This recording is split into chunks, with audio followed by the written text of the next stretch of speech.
मंगलवार को जन सुनवाई में कलेक्टर आशीष सिंह तल मंजिल पर बैठे दिव्यांगों से मिले और उनकी समस्याओं को सुना। दिव्यांगजनों ने कलेक्टर आशीष सिंह को अपनी समस्याएं बताई, जिस पर कलेक्टर ने संबंधित अधिकारियों को तत्काल समस्याओं का समाधान करने के लिए निर्देशित किया। इस दौरान रेड क्रॉस के माध्यम से दिव्यांगजनों की आर्थिक सहायता की गई और स्कूटी के आवेदन भी स्वीकृत किए गए और इंदौर कलेक्टर आशीष सिंह ने दिव्यांगों के बीच पहुंचकर उनकी समस्याओं को सुना और उनका निराकरण भी किया। कलेक्टर सिंह ने मीडिया से चर्चा के दौरान बताया कि जन सुनवाई में आने वाले आवेदनों का मौके पर ही निराकरण किया जाए ताकि उन्हें असुविधा का सामना न करना पड़े। यह प्रयास किए जाते हैं। दिव्यांगजनों की सुनवाई तल मंजिल पर ही की गई।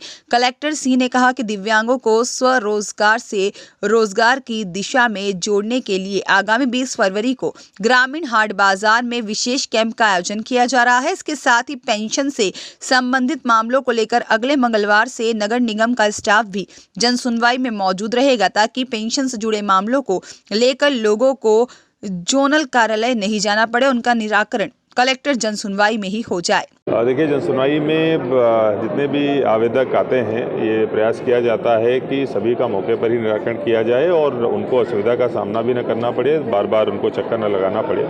इसी क्रम में जितने भी दिव्यांगजन आते हैं उनकी सुनवाई नीचे ही होती है, जिससे कि उनको ऊपर न जाना पड़े। और ख़ास तौर पर रोजगार से संबंधित और स्कूटी से संबंधित आवेदन जो दिव्यांगों के आते हैं, उस हेतु आगामी 20 फरवरी को जो ग्रामीण हाट बाजार है उसमें एक विशेष कैंप का आयोजन किया जा रहा है, जिसमें स्वरोजगार से और रोजगार से कैसे दिव्यांगों को जोड़ा जाए, इस हेतु वो कैंप होगा। उसकी तैयारी भी हम लोगों ने चालू कर दी है।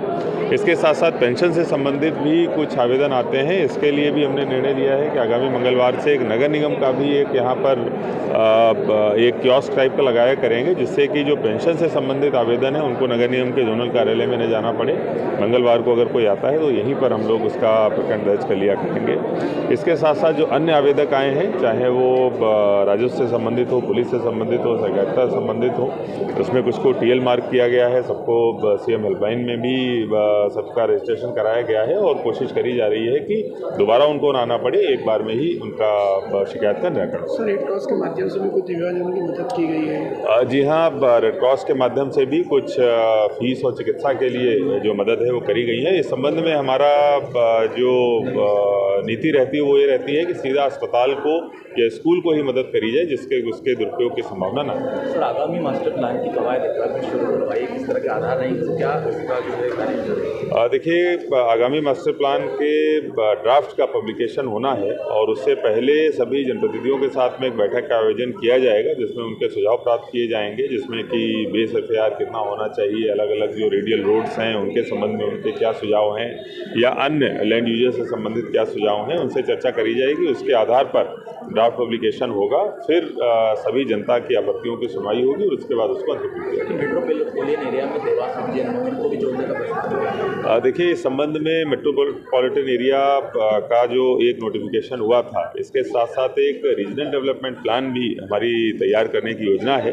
और जैसा मैंने बताया कि जो मास्टर प्लान से संबंधित जनप्रतिनिधियों की बैठक होगी, उसमें हम लोग इन प्लान्स को प्रस्तावित करेंगे और जो भी उस बैठक में अंतिम फैसला होगा उस पर काम करेंगे।